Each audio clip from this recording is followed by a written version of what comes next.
The 2019 India general election has been running since April, and this year there have been 900 million eligible voters. And after a long and tumultuous campaign, it is coming to a close today, and they are counting the votes as we speak. We have with us here today a Deputy Foreign Editor, Bhagya, to discuss the election. Hello. Hi. Okay, so with moments to go, literally moments to go before the results are out, polls are showing this possible landslide victory for Modi. So is this expected?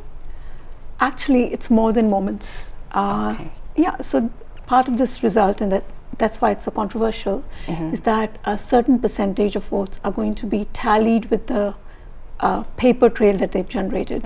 So what that means is it adds on maybe about 4 to 5 hours until after the electronic vote is counted. Right. So first of all, even the electronic counting is not done yet.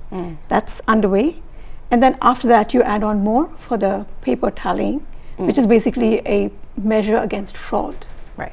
So the paper tallying system that you're referring to is the fact that they have signed up many of the voters to have literal paper. So each time the voter presses to give his vote, a paper trail, a paper slip is generated. Now that goes into a box, and certain number of those boxes are going to be opened, and they will verify whether the number that the EVM, the electronic voting machine, throws up is the same as what the paper votes show.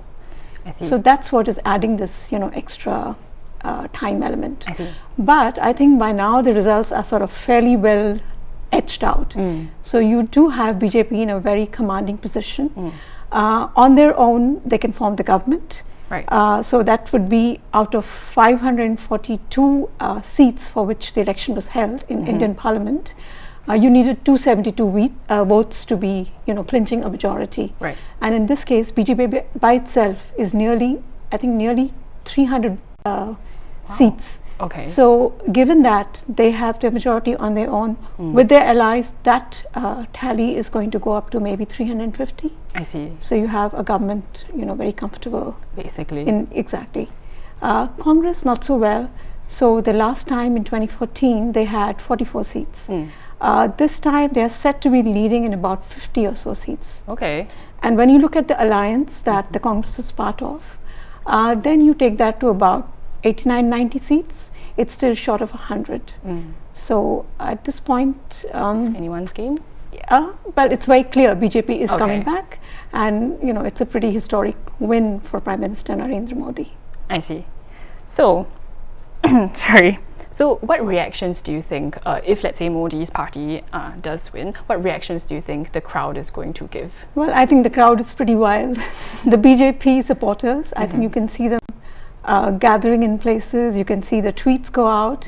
So everybody is basically wild on that side. And I think equally there is a sense of some dejection within the opposition. Not all of them are taking the results as the process is having done yet. Some of them might choose to contest the results. So that could happen as well. But I think some of them have already started congratulating the Prime Minister for having done well, some of the opposition leaders. So I think they probably are now waiting for the next election. Right. So it seems like they believe the tide is going to turn in Looks like it. Right.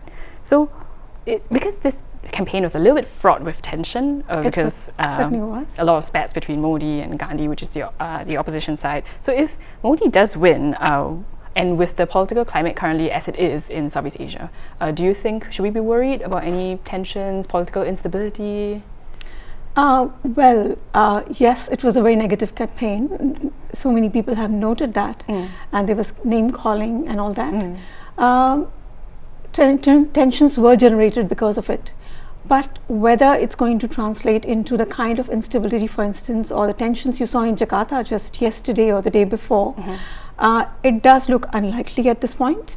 I mean, if the verdict had been not so clear, if it was very close or contested, then in that case, yes. But if it is a clear majority in favor of Modi, as it seems to be, then I think those prospects would have receded.